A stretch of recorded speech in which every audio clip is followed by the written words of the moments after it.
ವಿಶೇಷವಾಗಿ ಯಶೋಗಾಥೆಗಳನ್ನು ನಮಗೆ ಹೇಳ್ತಾ ಇದ್ದರೆ ಆ ಯಶೋಗಾಥೆಗಳನ್ನು ನಾವು ಕೇಳಿದಾಗ ರೋಮಾಂಚನವಾಗುತ್ತೆ. ಅದರ ಜೊತೆಗೆ ಅವರಿಗೆ ಬೇಕಾದಂಥ ಸವಲತ್ತುಗಳು ಏನು ಸಿಗಬೇಕಾಗಿತ್ತು ಸಿಗುವಂಥ ವಿಚಾರಕ್ಕೆ ಅವರು ಪಡುವಂಥ ಶ್ರಮ ಇದೆಯಲ್ಲ ಅದು ಕೂಡ ಅಷ್ಟೇ ದುಃಖವನ್ನು ಉಂಟು ಮಾಡುತ್ತೆ. ಡಾಕ್ಟರ್ ಶಿವಣ್ಣ ಹೇಳ್ತಾ ಇದ್ರು ಅದರ ಬಗ್ಗೆ. ಸರ್, ನಾವು ಯಾವುದೇ ವೇದಿಕೆಗಳಲ್ಲಿ ಇವಾಗ ಜಸ್ಟ್ ಹೇಳಿದ್ರಿ ಜೈ ಜವಾನ್ ಜೈ ಕಿಸಾನ್ ಅಂತ, ಪ್ರತಿಯೊಬ್ಬ ರಾಜಕಾರಣಿಯೂ ಯಾವುದೇ ವೇದಿಕೆಯಲ್ಲಿ ರಾಷ್ಟ್ರೀಯ ಹಬ್ಬಗಳಿರ್ಬೋದು, ಯಾವುದೇ ವೇದಿಕೆಗಳಲ್ಲಿ ಜೈ ಜವಾನ್ ಜೈ ಕಿಸಾನ್, ದೇಶದ ಎರಡು ಕಣ್ಣುಗಳಿದ್ದಾಗೆ ಅಂದ್ಬಿಟ್ಟು ಎಲ್ಲರೂ ಭಾಷಣ ಮಾಡ್ತಾರೆ ಸರ್. ನಿಜಾಯಿತಿ ಹೋದಾಗ ಇವತ್ತು ಕರ್ನಾಟಕ ಸರ್ಕಾರ ಇರ್ಬೋದು, ಕೇಂದ್ರ ಸರ್ಕಾರ ಇರ್ಬೋದು, ಸೈನಿಕರ ಸವಲತ್ತುಗಳಂತ ಕಾನೂನುಬದ್ಧವಾಗಿ ಮಾಡಿದೆ.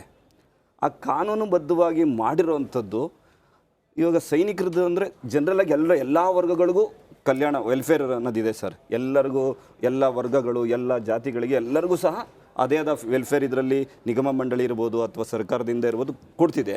ಆದರೆ ಎಲ್ರಿಗೂ ಕೊಡ್ತಾರೆ, ಕೇವಲ ಸೈನಿಕ ವರ್ಗಕ್ಕೆ ಮಾತ್ರ ಸರ್ ಸುಮಾರು 40 ವರ್ಷದಿಂದ ಇವತ್ತಿನವರೆಗೂ ಸರ್ ಅದು ತಲುಪಿಲ್ಲ ಸರ್. ನಾನು ಅದೇ ತಟ್ಟಿ ಹೇಳ್ತೀನಿ, ನೋವಲ್ಲೂ ಹೇಳ್ತೀನಿ. ಯಾಕೆಂದರೆ ಇವನ್ 1969 ಆ್ಯಕ್ಟ್ ಇವತ್ತೊಂದು ದಿನ ಕೋರ್ಟ್ ಕೇಸ್ ಎಷ್ಟಿದೆ ಅಂತ ಸೈನಿಕರ ಕೇಸ್ಗಳು ಅಂದರೆ, ಈವನ್ ಹೈಕೋರ್ಟಿಂದ ಕೇಸ್ ಆದರೂ ಕೂಡ, ಹೈಕೋರ್ಟ್ ಆರ್ಡರ್ ಆದರೂ ಕೂಡ ಸರ್ ಅಧಿಕಾರಿಗಳು ಕೊಡ್ತಿಲ್ಲ. ಈ ಕಡೆ ಒಂದು ಜಮೀನು ಇರ್ಬೋದು, ನಿವೇಶನ ಆದೇಶ ಸರ್ಕಾರದ ಸುತ್ತೋಲೆಗಳು ವರ್ಷಕ್ಕೆ ಓಡಿಸ್ತಾ ಇದೆ. ಅದರಲ್ಲಿ ಏನಿದೆ, ಸೈನಿಕರಿಗೆ ಜಮೀನು ಕೊಡಬೇಕು, ಸೈನಿಕರಿಗೆ ನಿವೇಶನ ಕೊಡಬೇಕು, ಸೈನಿಕರಿಗೆ ಉದ್ಯೋಗ ನೀಡಬೇಕು, ಸೈನಿಕರಿಗೆ ಏನು ಸಂವಿಧಾನಬದ್ಧವಾಗಿ ಕಾನೂನುವಾಗಿ ಇರೋವಂಥದ್ದು ಸರ್ ತಲುಪಿಲ್ಲ. ಈ ಕಡೆ ನಮಗೆ ಉದ್ಯೋಗ ಸಿಕ್ಕಿದ್ರೆ ಆ ಉದ್ಯೋಗದಲ್ಲೂ ಕೂಡ ಮಾನಸಿಕವಾದ ಹಿಂಸೆ ಯಾವ ರೀತಿ ಅಂದರೆ, ಇವಾಗ ಪೇ ಫಿಕ್ಸೇಷನ್ ಅಂತ ಕೊಡ್ತಾರೆ ಸರ್. ಆ ಪೇ ಫಿಕ್ಸೇಷನ್ಗೂ ಸಹ ವೇತನ ಪರಿಷ್ಕರಣೆ ಅದು ಕೂಡ ಮಾಡಲ್ಲ. ಅದರಲ್ಲೂ ಕೂಡ ನೋವು ಅನುಭವಿಸೋದು. ಜೊತೆಗೆ ವರ್ಗಾವಣೆ ಸರ್, 20 ವರ್ಷ ನಾವು ಫ್ಯಾಮಿಲಿ ಬಿಟ್ಟು, ಕುಟುಂಬ ಬಿಟ್ಟು ಸೇವೆ ಮಾಡಿರ್ತೀವಿ ಸರ್. ಕೊನೆಯಲ್ಲಿ ಸೈನಿಕ ಕೊಡದಲ್ಲೆಲ್ಲ ಒಂದು ಕಡೆ ಉದ್ಯೋಗ ಸಿಗ್ತದೆ. ಅಲ್ಲಿ ನೀವು ನೋಡಿರ್ಬೋದು, ಪತಿ ಪತ್ನಿ ಪ್ರಕರಣಕ್ಕೆ ದಾಂಪತ್ಯ ಮಾಡಲಿಕ್ಕೆ ಅಂತಲೇ ಸರ್ಕಾರಗಳು ಅವ್ರಿಗೆ ಒಂದು ಅವಕಾಶ ಕೊಡ್ತದೆ. ಆದರೆ ನಮ್ಗೆ ಆ ಅವಕಾಶನೇ ಇಲ್ಲ ಸರ್. ಅಲ್ಲೂ ಫ್ಯಾಮಿಲಿ ಬಿಟ್ಟಿರಬೇಕು, ಇಲ್ಲೂ ಫ್ಯಾಮಿಲಿ ಬಿಟ್ಟಿರಬೇಕು, ಇರೋ ಜೀವನ ಪರ್ಯಂತ ನಾವು ಅದೇ ರೀತಿ ಮಾಡಬೇಕು. ಬಟ್ ಆದರೆ ಎಲ್ಲೋ ಒಂದು ಕಡೆ ಹೇಳ್ತಾರೆ ಜೈ ಜವಾನ್ ಜೈ ಕಿಸಾನ್ ಅಂತಾರೆ, ಯೋಧರಿಂದ ಗೌರವಿಸ್ತಾರೆ. ಹಾಗೆ ನೀವು ನೋಡಿ ಸರ್, ಯಾವುದೇ ಬೇಕಾದ್ರೆ ರಿಯಲ್ ಇರೋ ಅಂತೀವಿ ನಾವು ಸರ್. ರಿಯಲ್ ಇರೋ ಅಂತ ಎಲ್ಲರೂ ಪ್ರಚಾರವಾಗಿ ಹೇಳ್ತಾರೆ. ಆದರೆ ಅವ್ರಿಗಿರೋ ಸೌಲಭ್ಯ ನಮಗಿದೆಯಾ ಸರ್? ರಿಯಾಲಿಟಿ ಕೂಡ ಯಾರಿಗೂ ಗೊತ್ತಿಲ್ಲ ಸರ್. ಯಾರಿಗೂ ಜಮೀನು ಸಿಕ್ಕಿಲ್ಲ, ಯಾರಿಗೂ ನಿವೇಶನ ಸಿಕ್ಕಿಲ್ಲ. ನನಗೂ ಅಷ್ಟೇ, ನಾನು ಅನೇಕ ಕಾರ್ಯಕ್ರಮಗಳು ಮಾಡಿದಾಗ ಅನೇಕ ಮಾಜಿ ಸೈನಿಕರು ನಮ್ಮ ಬಳಿ ಬಂದು ಕೇಳ್ಕೊಂಡ ಅನೇಕ ಉದಾಹರಣೆಗಳಿದೆ. ಆಮೇಲೆ ನಮ್ಮಿಂದ ನಮ್ಮ ಕಾರ್ಯಕ್ರಮದ ಮುಖಾಂತರ ಎಷ್ಟು ಮಾಡಲಿಕ್ಕಾಗುತ್ತೋ ಅಷ್ಟು ನಾವು ಮಾಡಿದ್ದೀವಿ.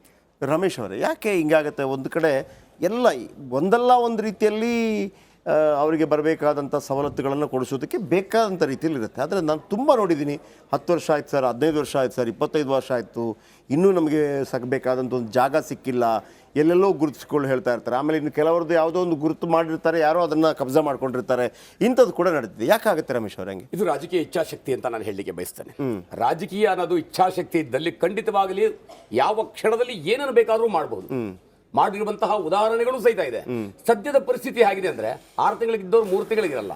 ಒಂದು ಅಧಿಕಾರದಲ್ಲಿ ಇದ್ದಂಥ ಅಧಿಕಾರಿ ಇನ್ನೊಂದು ವರ್ಗಕ್ಕೆ ನೆಕ್ಸ್ಟ್ ಇರಲ್ಲ. ಆಯ್ತು, ನಾನು ಪಾಸ್ ಮಾಡಿದ್ದೀನಿ ಅಂತ ಆತ ಪಾಸ್ ಮಾಡ್ತಾನೆ, ಮುಂದೋರು ಬಂದರೆ ಆ ಕಡತಾಲನೇ ಮುಂದೆ ಕೊಟ್ಟೋಗಿರುತ್ತೆ. ಆ ಫೈಲ್ ಹುಡುಕೋಸ್ಕರ ಅವ್ರ ಅವಧಿ ಮುಗಿದೋಗುತ್ತೆ. ಇದೇ ರೀತಿ ನಾವು ರಾಜ್ಯ ಸರ್ಕಾರದ ಮುಂದೆ ಹಲವಾರು ವರ್ಷಗಳಿಂದ 68ರ ಅಮೈನ್ಮೆಂಟ್ ಇಟ್ಕೊಂಡು ಅವರ ಟೇಬಲ್ ಮೇಲೆ ತಲುಪಿಸ್ತಾ ಇದ್ವಿ. ದಯಮಾಡಿ ಇದಕ್ಕೊಂದು ಯಾವ್ದಾದ್ರು ಒಂದು ತೀವ್ರಗತಿಯಲ್ಲಿ ಇದಕ್ಕೊಂದು ಸೊಲ್ಯೂಷನ್ ಹುಡುಕಿ ಅಂತ. ಆದರೆ ಆ ಇಚ್ಛಾಶಕ್ತಿ ಅಧಿಕಾರಿ ವರ್ಗಕ್ಕಾಗಲಿ ಅಥವಾ ರಾಜಕಾರಣಕ್ಕಾಗಲಿ ಬೇಡ. ಕೇವಲ ಕೆಲವೊಂದು ದಿನಗಳಿಗೆ ಮಾತ್ರ ಸೀಮಿತವಾಗಿಟ್ಕೊಂಡು ಯೋಧರನ್ನ ಶಾಲು ಹಾರ ತುರಾಯಿಗಳಿಗೆ ಮಾತ್ರ ಸೀಮಿತ ಆಗಿದ್ದಾರೆ.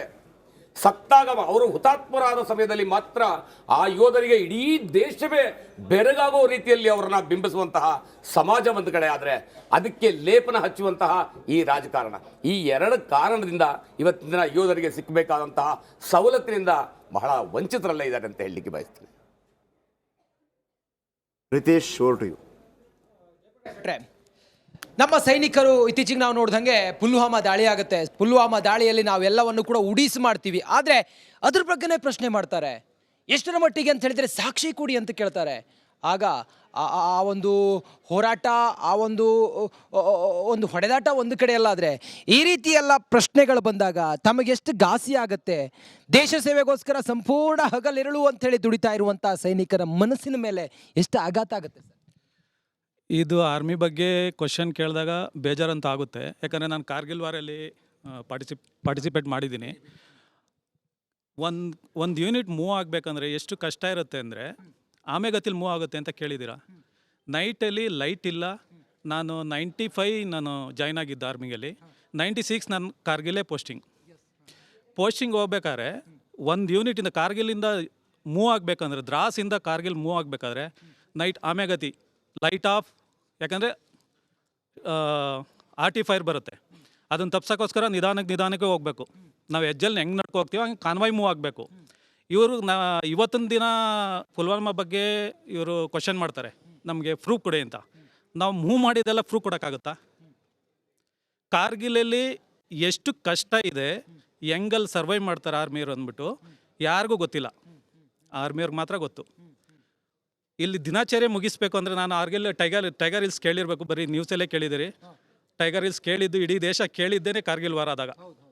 ಟೈಗರ್ ಹಿಲ್ಸಲ್ಲಿ ನಾನು 6 ಮಂತ್ ಸರ್ವ್ ಮಾಡಿದ್ದೀನಿ. ಟೈಗರ್ ಹಿಲ್ಸ್ ಇಲ್ಲಿ ಹೆಂಗೆ ಅಂದರೆ ಚಳಿಗಾಲದಲ್ಲಿ ನೀವು ಎಲ್ಲ ಫುಡ್ ಐಟಮ್ ಪ್ಯಾಕ್ಡ್. ಮತ್ತು ಅಲ್ಲಿ ಒಂದು ದಿನಚರ್ಯ ಮುಗಿಸ್ಬೇಕಂದ್ರೆ ನಾವು ಇವತ್ತು ಹೋಗಿ ಬೆಳಗ್ಗೆ ನಾವೇನು ದಿನಚರ್ಯ ಮುಗಿಸ್ತೀವಿ, ನೆಕ್ಸ್ಟ್ ಡೇ ಹೋಗ್ಬೇಕಂದ್ರೆ ನಾವು ಕ್ರೋಬರ್ ತೊಗೊಂಡು ಅದನ್ನು ಡಿಸ್ಟ್ರಾಯ್ ಮಾಡ್ಬಿಟ್ಟು ಆಮೇಲೆ ಫಸ್ಟು ಲೆಟ್ರಿನ್ ಬಾತ್ರೂಮ್ಗೆ ಹೋಗಬೇಕು. ಅಂಥ ಸ್ಥಿತಿ ಇದೆ, ಅದು ಯಾರಿಗೂ ಗೊತ್ತಿಲ್ಲ, ಇಡೀ ದೇಶದಲ್ಲಿ ಯಾರಿಗೂ ಗೊತ್ತಿಲ್ಲ. ಆದರೆ ಇಷ್ಟು ಕಷ್ಟ ಇದೆ ಒಬ್ಬ ಆರ್ಮಿ ಸೈನಿಕನಿಗೆ ಫೀಲ್ಡ್ ಏರಿಯಾದಲ್ಲಿ. ಪೀಸ್ ಏರಿಯಾದಲ್ಲಿ ಬಿಡಿ, ಪೀಸ್ ಏರಿಯಾದಲ್ಲಿ ನೋಡ್ಬಿಟ್ಟು ಎಲ್ಲರೂ ಹೇಳ್ತಾರೆ ಫ್ರೀ ಆರಾಮಾಗಿ ಓಡಾಡ್ಕೊಂಡಿರ್ತಾರೆ. ಫೀಲ್ಡ್ ಏರಿಯಾದಲ್ಲಿ ಎಷ್ಟು ಕಷ್ಟ ಇದೆ ಅವನಿಗೆ ಅನ್ನೋದು ಒಂದು ಆರ್ಮಿ ಸರ್ವ್ ಮಾಡಿರೋಂಗೆ ಗೊತ್ತು. ಅದನ್ನು ಯಾರು ಕೇಳೋದು ಇಲ್ಲ. ಬಂದ್ಬಿಟ್ಟು ಎಲ್ಲ ಏನೋ ಶೋ ಆಫ್, ಕುಂಡಿಸೋದು, ಸಾಲೋತ್ಸೋದು, ಸನ್ಮಾನ. ಫಾರಿನ್ ಪಾಲಿಸಿಗಳು ಹಾಗೆ ಆರ್ಮಿ ಫೋರ್ಸ್ ಬಗ್ಗೆ ದೇಶದ ಒಂದೇ ಹೆಜ್ಜೆ ಒಂದೇ ನಡೆ ಎಲ್ಲ ನಾಗರಿಕರು ಕೂಡ ಒಪ್ಪುವಂತಿರಬೇಕು. ಇವತ್ತೊಂದು ಹೊಸತಕ್ಕೆ ನಾವು ಕಾರಣ ಆಗಿದ್ದೀವಿ ಗಣರಾಜ್ಯೋತ್ಸವದ ಈ ಸಂಭ್ರಮದಲ್ಲಿ. ಅಮ್ಮ, ಇವತ್ತು ನಾರಿ ಶಕ್ತಿ ಅನಾವರಣ ಆಗಿದೆ. ಆ ವೀರ ಯೋಧೆಯರು ಆ ಕರ್ತವ್ಯ ಪಥನಲ್ಲಿ ಸಾಹಸ ಪ್ರದರ್ಶನ ಮಾಡ್ತಾ ಇದ್ರೆ ನಮ್ಮ ಎದೆ ಜಲ್ ಅಂತ ಇತ್ತು. ನಾರಿ ಶಕ್ತಿ ಇವತ್ತು ಅನಾವರಣ. ಏನು ಹೇಳ್ತೀರಾ ಸರ್? ನಾವು AC-ನಲ್ಲಿ ನಮ್ಮ ಯಜಮಾನರು ವರ್ಕ್ ಮಾಡ್ತಾಯಿದ್ರು, ನಾವು ಹೊರಗಡೆ ಇದ್ವಿ. ಕಾರ್ಗಿಲ್ ಯುದ್ಧದಲ್ಲಿ ನಮ್ಮ ಮನೆಯವರು ಇದ್ದರು. ನಮ್ಮ ಮನೆಯವರು ಇರ್ಬೇಕಾದ್ರೆ ಅವಾಗೆಲ್ಲ ಲೆಟ್ರು ಸರ್. ಇವಾಗೆಲ್ಲರಿಗೂ ಪ್ರತಿಯೊಬ್ಬರು ಪ್ಯಾಕೆಟಲ್ಲೂ ಮೊಬೈಲ್ ಇದೆ. ಆವಾಗ ಇವಾಗ ಒಂದು ಲೆಟ್ರ್ ಬರೆದ್ರೂ 3 ತಿಂಗಳಾದರೂ ತಲುಪ್ತಿರ್ಲಿಲ್ಲ. ಎಲ್ಲ ಊರಲ್ಲೆಲ್ಲ ಇಲ್ಲ ಅವ್ರು ತೀರೋಗಿದ್ದಾರೆ ಅಂತನ್ನೋರು. ನಮ್ಗೆ ನೋಡೋಕ್ಕೂ TV ಇಲ್ಲ, ಅವಾಗ ಏನೂ ಇಲ್ಲ. ನಾವು ದಿನ ಬೆಳಗಾಯಿತು ಅಂದರೆ ನಮ್ಮ ಮನೆಯವ್ರು ಬಂದರೆ ಸಾಕು, ಒಂದ್ಸರಿ ಮುಖ ನೋಡಿದ್ರೆ ಸಾಕು ಅಂತ ಅಂತಿದ್ವಿ ನಾವು. 1 ವರ್ಷ ಪೂರ್ತಿ ಬರಲಿಲ್ಲ ನಮ್ಮ ಮನೆಯವರು. ಅವರು ಇದಾರ ಸತ್ತಿದ್ದಾರೆ ಅಂತಲೂ ನಮಗೆ ಗೊತ್ತಿಲ್ಲ. ಲೆಟ್ರ್ ಮಾತ್ರ ನಾನು ಬರಿತಾ ಇದ್ದೆ. ಅದಕ್ಕೆ ಜವಾಬೇ ಇಲ್ಲ ನನಗೆ, ತಲುಪ್ತಾ ಅನ್ನೋದು ಗೊತ್ತಿಲ್ಲ, ಯಾವುದು ಗೊತ್ತಿಲ್ಲ ನನಗೆ. ಆ ಥರ ನಾನಿದ್ದೆ. ಆಮೇಲೆ ಅವರು ಆಟೋಮೆಟಿಕ್ ಆಗಿ ಬಂದರು ಮನೆಗೆ. ಬಂದಾಗ ನಮ್ಮ ಊರೇನೆ ತುಂಬ ಸಂತೋಷ ಪಡ್ತು, ಸಾವಲ್ ಗೆದ್ದು ಬಂದಿದ್ದಾರೆ ಇವರು ಅಂತಂದ್ಬಿಟ್ಟು. ಮತ್ತೆ ಅದಾಯಿತು. ನೆಕ್ಸ್ಟು ನಾವು ಅಲ್ಲಿ ಕ್ವಾರ್ಟರ್ಸಲ್ಲಿ ಇದ್ವಿ ಅಂಬಾಲಾದಲ್ಲಿ. ಆವಾಗ ಪಾರ್ಲಿಮೆಂಟಲ್ಲಿ ಬಾಂಬ್ ಸ್ಫೋಟ ನಡೀತು. ಅವಾಗ ಫುಲ್ ಎಲ್ಲ ಇಡೀ ಈ ಅಂಬಾಲಾದಲ್ಲಿ ಎಷ್ಟು ಯೂನಿಟ್ ಇದೆ ಅಷ್ಟು ಯೂನಿಟ್ ಎಲ್ಲ ಬಾರ್ಡರ್ ಕೊಟ್ಟೋಯ್ತು. ಅವಾಗ ನಾವು ಅಲ್ಲೇ ಇದ್ವಿ, ವಾಸ ಮಾಡ್ತಾ ಇದ್ವಿ ನಾವು. ನಮಗೆ ಅಲ್ಲಿ ಭಯ ಅಂತ ಕದ್ದಿರ್ಲಿಲ್ಲ. ಯಾಕೆ ಅಂತಂದ್ರೆ ಎಷ್ಟೋ ಜನ ಹೊಟ್ಟೋಗ್ಬಿಟ್ರು. ಹತ್ತತ್ರ ಹರಿಯಾಣ, ರಾಜಸ್ಥಾನ ಎಲ್ಲರೂ ಹೊಟ್ಟೋಗ್ಬಿಟ್ರು. ನಮ್ಗೆ ಇರೋಕ್ಕಾಗಲ್ಲ, ಮಾಡೋಕ್ಕಾಗಲ್ಲ ಅಂತ. ಆದರೆ ನಾವು ಹೋಗ್ಲಿಲ್ಲ. ನಮ್ಮ ಮನೆಯವರು ಬರಬೇಕು, ನಾವು ಹೋಗ್ಬೇಕು, ನಮ್ಮ ಮನೆಯವ್ರು ಬರೋ ತನಕ ನಾವು ಹೋಗಲ್ಲ ಅಂತೇಳಿ. ಆವಾಗಲೂ ಹಂಗೇನೆ ಸರ್, ಲೆಟ್ರೇನೆ ಅಲ್ಲಿಗೂ ಯಾರಾದರೂ ಬಂದರೆ ಅವ್ರ ಕೈಲಿ ಒಂದು ಚೀಟಿ ಬರ್ದು ನಾವು ಕೊಟ್ಟು ಕಳಿಸ್ತಾ ಇದ್ದಿದ್ದು. ಅವರು ಆ ಕಡೆಯಿಂದ ಬರ್ದು ನಮಗೆ ಕೊಟ್ಟು ಕಳಿಸ್ತಾ ಇದ್ದಿದ್ದು. ಅಷ್ಟು ನಾವು ಕಷ್ಟಪಟ್ವಿ ಸರ್. ನಾವು ಕಷ್ಟಪಟ್ಟು ಇವಾಗ ನಮ್ಮ ಮನೆಯವರು ಡೆತ್ ಆದರು. ನಮಗೆ ಯಾವ ಸವಲತ್ತೂ ನಮಗೆ ಇಲ್ಲ ಸರ್. ನಮಗೆ ನಮ್ಮ ಮಗನ್ನ ಓದಿಸ್ಬೇಕಾದ್ರೂ ಬೇಕಾದಷ್ಟು ನಾನು ಪೇಚಾಡಿದೆ ಸರ್. ನಮಗೆ ಒಂದು ಸ್ಕಾಲರ್ಶಿಪ್ಗೂ ಪೇಚಾಡಿದೆ ಸರ್, ಒಂದು ಬುಕ್ ಗ್ರ್ಯಾಂಟ್ಗೂ ಪೇಚಾಡಿದೆ ಸರ್. ನಾನು ಯಾರು ನಮಗೆ ಯಾವ ಸಪೋರ್ಟು ಮಾಡಲಿಲ್ಲ ಸರ್. ನಮಗೆ ನಮ್ಮ ಇಂಥ ನೂರಾರು ಕಥೆಗಳಿದ್ದಾವೆ, ಇಂಥ ನೂರಾರು ವಿಚಾರಗಳಿದ್ದಾವೆ. ಸೈನಿಕರ ಗೋಳು ಕೇಳಬೇಕು ಸರ್ಕಾರ ಅನ್ನೋದು. ಅದರ ಜೊತೆಗೆ ಜಯಪ್ರಕಾಶ್ ಶೆಟ್ಟಿ ನಾವು ನೋಡ್ತಾ ಇದ್ದಂಗೆ ಇವತ್ತಿನ ನಮ್ಮ ಭಾರತ ಬದಲಾಗಿದೆ ಅನ್ನೋದು. ಇವತ್ತು ನಮ್ಮ ದೇಶ ಒಂದು ವಿಶ್ವಗುರು ಆಗಿದೆ. ಪ್ರಪಂಚದಾದ್ಯಂತ ಭಾರತ ಅಂತ ಹೇಳಿದರೆ ಎಲ್ಲರೂ ಕೂಡ ತಲೆ ಎತ್ತಿ ನೋಡುವಂಥ ಸಂದರ್ಭ ಬಂದಿದೆ. Over to you Jayaprakash Shetty. Yes, ನಮ್ಮ ಟೀಮ್ಗೆ ಹೋಗೋಣ ಒಂದು ಹಾಡಿಗೆ.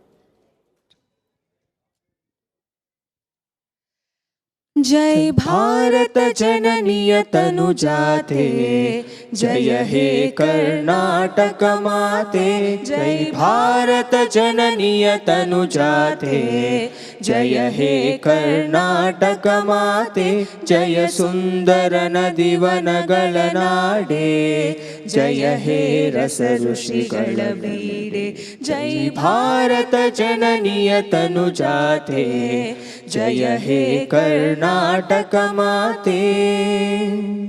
ಭೂದೇವಿಯ ಮಕುಟದ ನವಮಣಿಯೇ, ಗಂಧದ ಚಂದದ ಹೊನ್ನಿನ ಗಣಿಯೇ. ರಾಘವ ಮಧುಸೂದನರವತರಿಸಿದ ಭಾರತ ಜನನಿಯ ತನುಜಾತೆ, ಜಯ ಹೇ ಕರ್ನಾಟಕ ಮಾತೆ. ಜನನಿಯ ಜೋಗುಳ ವೇದದ ಘೋಷ, ಜನನಿಗೆ ಜೀವವು ನಿನ್ನಾವೇಶ. ಹಸುರಿನ ಗಿರಿಗಳ ಸಾಲೆ, ನಿನ್ನಯ ಕೊರಳಿನ ಮಾಲೆ. ಕಪಿಲ ಪತಂಜಲ ಗೌತಮ ಜನನುತ ಭಾರತ ಜನನಿಯ ತನುಜಾತೆ, जय हे कर्नाटक माते. जय भारत जननीय तनुजाते, जय हे कर्नाटक माते. जय हे कर्नाटक माते, जय हे कर्नाटक माते.